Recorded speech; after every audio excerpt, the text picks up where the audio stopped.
He lands gracefully on a massive tree branch. As he stands, intense blue lightning surges up his arm and wraps around his body. The raw energy crackles loudly down the enormous tree trunk, casting a blue glow throughout the woods. Fang Yi looks up at a terrifying, massive vortex of swirling purple and pink lightning. The system confirms the detection of a massive thunder attribute boundary. Narrowing his eyes, he reaches his glowing hand toward the turbulent sky. Unleashing his divine thunder tempering technique, Fang Yi fires a colossal blast of blue lightning upward. His blue energy violently clashes with the descending purple storm clouds, creating a spectacular explosion. Suddenly, his expression sharpens as he notices a dangerous shift in the atmosphere. The purple storm clouds swirl together intensely. The system issues a critical warning as a gigantic, spear-like bolt of purple energy drops from the sky, identifying it as the legendary Divine Punishment Thunder, an unstoppable force of destruction. Reacting instantly, Fang Yi slams his hand on the tree branch, channeling his blue lightning into the wood to ground himself. Crouching with fierce determination, he shouts a command to draw the devastating heavenly thunder into his own body. The apocalyptic purple lightning strikes down, colliding violently with the massive eruption of blue lightning surging up from the forest where Fang Yi stands to face the impact. The clash between Fang Yi's blue energy and the purple thunder creates a massive, blinding flash of power. The energy erupts into a tall pillar of light, with Fang Yi standing firm against the strong force. Inside the chaotic energy, Fang Yi's system detects a huge amount of thunder power and quickly starts processing it.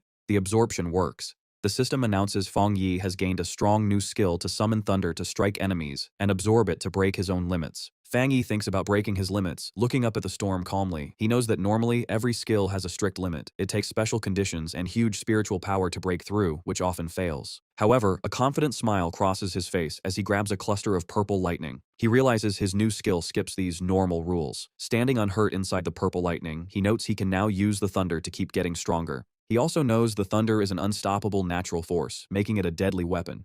He is very happy to get such a strong trump card in this normal mountain. Suddenly, a sharp alert breaks his thoughts. He feels an intense energy coming from the mountain's peak. Knowing the thunder energy no longer rejects him, he wraps himself in purple lightning and flies toward it. He lands in a clearing where pink and purple energy strikes the ground. His system detects a falling entity called a throne. As he approaches the glow, the system explains, "This is a thunder throne." A throne of pure purple energy appears. The system explains these thrones hold ancient spiritual power and come to the world to find their masters, making Fang Yi curious. Fang Yi walks to the glowing object and reaches out to touch the new thunder throne. As his fingers touch the purple structure, a sudden spark of energy pushes his hand away. A system alert tells him the thunder throne already has a master and rejects him. Surprised, Fang Yi looks closer and finds a small gourd vine growing on the throne. He is amazed that the ancient entity chose a simple plant as its master. Smiling, Fang Yi thinks that in this new era of spiritual energy, all living things, even a simple flower or grass, can get amazing chances and become great. Suddenly, the red spirit flower comes out of Fang Yi's coat, asking him who is calling it. Fang Yi holds the red flower toward the floating gourd. Guessing the vine sensed the flower and started talking to it. The glowing purple gourd moves happily in the air, greeting the red flower. The flower translates the gourd's message to Fang Yi. The vine says hello and wants to be friends, as they are the first beings of its kind it has met. Fang Yi is amused and confused to be called a plant's kind. He realizes the gourd probably likes him because he just absorbed the same thunder energy that powers the throne. The red flower explains the vine cannot leave yet. It ate a lot of energy and needs to sleep deeply to process it.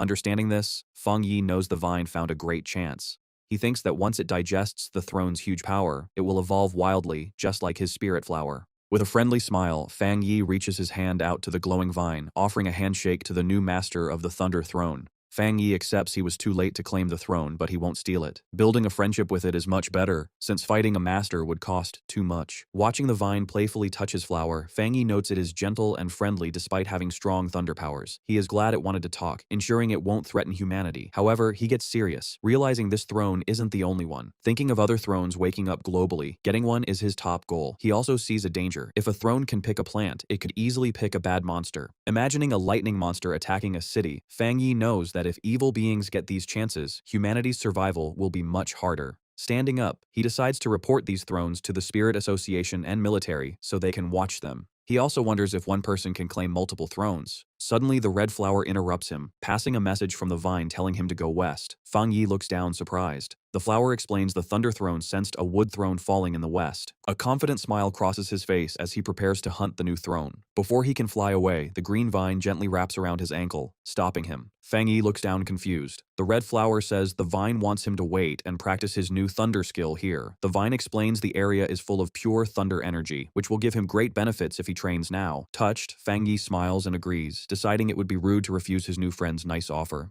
He sits to meditate, floating slightly above the ground wrapped in purple lightning. As he trains, he is thankful the vine treats him as a true friend, sharing its huge spiritual wealth. Fang Yi fully starts his new skill, the Thunder Divine Limit, causing a big storm of purple lightning to spin around him. Wanting to test his limits, he shoots a big blast of thunder energy into the dark sky, wanting to see how much this power can raise his strength. The purple lightning crackles and expands wildly. Inside the chaotic storm, Fang Yi's eyes glow as he also starts his golden sun breathing technique. Triggered by his energy, a giant pillar of golden thunder crashes from the clouds, covering the forest in a huge explosion of light. Sweating under the heavy pressure, Fang Yi is amazed by the thunder's scary force. He feels the lightning flooding his bones, being quickly absorbed and refined by his golden aura.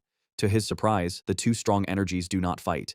Instead, they mix perfectly, making his body hot as his soul feels like it enters a whole new level. Suddenly, a change catches his eye, making him look up in total surprise. High above him in the dawn light, a huge blue image of a meditating god appears in the sky. The system says his golden sun breathing technique broke its limits and evolved completely. Fang Yi stares at his hand, looking at the glowing golden energy wrapping him after his skill evolved. The system calls the new skill the Divine Sun Swallowing Heaven technique. It explains Fang Yi acts like a sun now, giving him much better ability to absorb and process the spiritual energy of the world. As he uses the skill, the thick spiritual energy condenses, falling on the forest like golden rain. Floating high with his arms out, Fang Yi enjoys the amazing feeling. He feels pure spiritual power from the mountains and forests coming to him, washing over his body like rain. Suddenly he looks shocked as he feels an unexpected internal change. Glowing under a giant fiery golden image of himself, he realizes the massive energy has pushed him to the start of the two-star Jinggang realm. The system confirms this. It says his extreme yang attribute and the new void thunder are mixing to clean his veins, starting his breakthrough to the two-star Jinggang realm. A confident smile spreads on Fang Yi's face, his eyes burning with golden energy as he marvels at his fast power growth.